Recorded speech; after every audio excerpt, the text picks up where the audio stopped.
스크래핑 회사 설정 메뉴에 대해서 알아보도록 하겠습니다.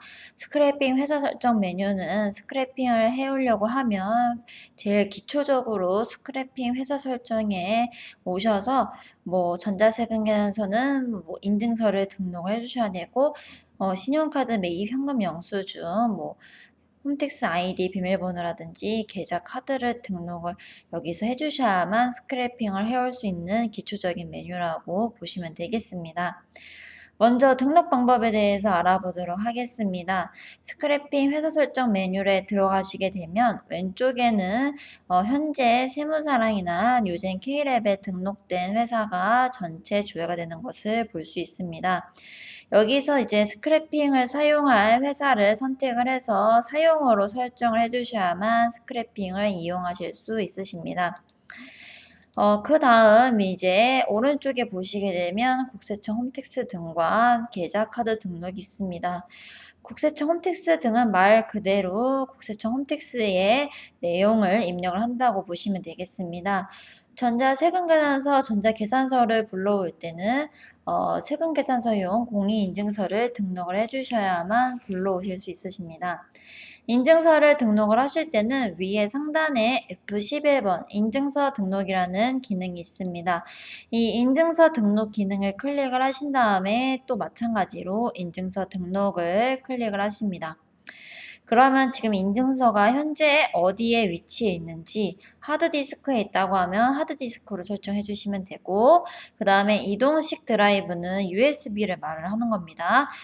이동식 드라이브에 있는 경우에는 USB 이걸 선택을 해주시면 되는데, 이동식 드라이브로 만약에 선택을 해서 등록을 하게 되면 항상 그 USB가 스크래핑을 할 때마다 컴퓨터에 꽂혀져 있어야만 스크래핑을 하실 수가 있으십니다. 참고를 해주시면 되겠습니다.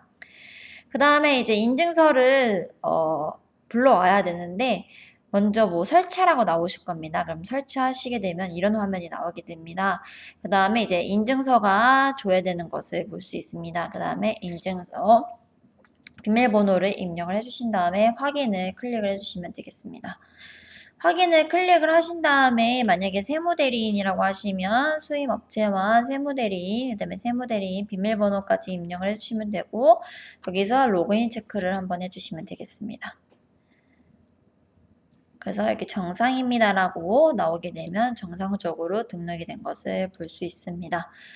보시게 되면 동의 여부랑 사용 여부가 나와 있습니다. 이 동의는 말 그대로 어떻게 이 개인 정보를 어떻게 동의를 받았냐라는 뜻인데 대부분 기타나 부로 하시게 되면 스크래핑을 해올 수 없기 때문에 부만 아니면 된다고 보시면 되겠습니다. 사용 여부도 마찬가지로 여로 설정해 주시면 되겠습니다. 그 다음 이제 신용카드 매입 현금 영수증에 신용카드 매입 현금 영수증도 마찬가지로 국세청 홈택스 자료를 불러온다고 하시면 국세청 홈택스 아이디 비밀번호를 입력을 해주시면 되겠습니다. 마찬가지로 동의 여부랑 사용 여부를 설정해 주신 다음에 똑같이 로그인 체크를 한번 해주시면 되겠습니다. 그러면 홈택스를 한번 로그인을 하게 되는데 이렇게 정상적으로 입력이 되었으면 정상입니다라고 뜨게 됩니다. 마찬가지로 이제 신용카드 매출 있으신 회사라고 하시면 여신금융협회에 아이디 비밀번호 입력을 하시게 되면 불러오실 수 있다는 점 참고를 해주시면 되겠습니다.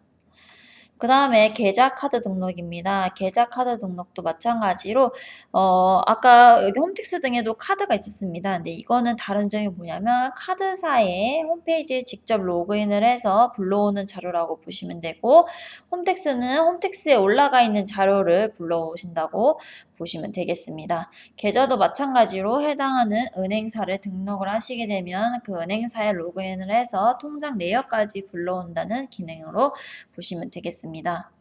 계좌 등록, 카드 등록도 어려운 건 없으십니다. 위에 상단에 각각 계좌 등록, 카드 등록이 있습니다.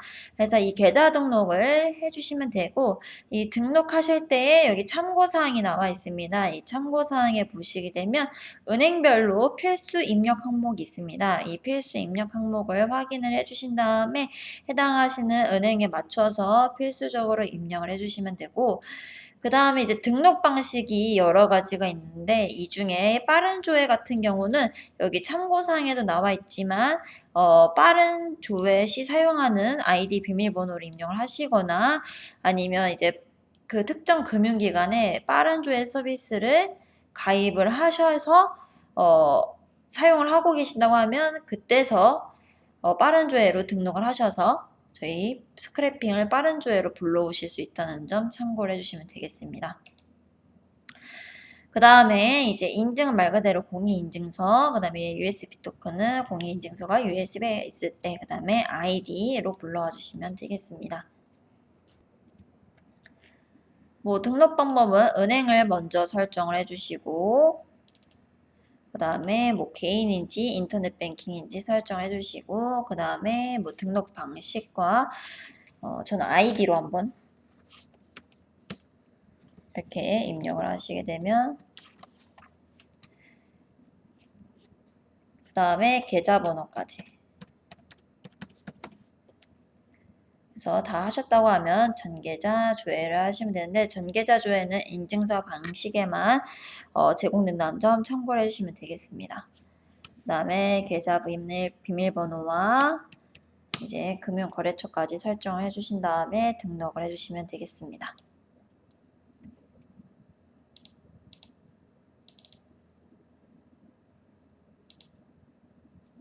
그러면 이런 식으로 등록이 되는 것을 볼 수 있습니다.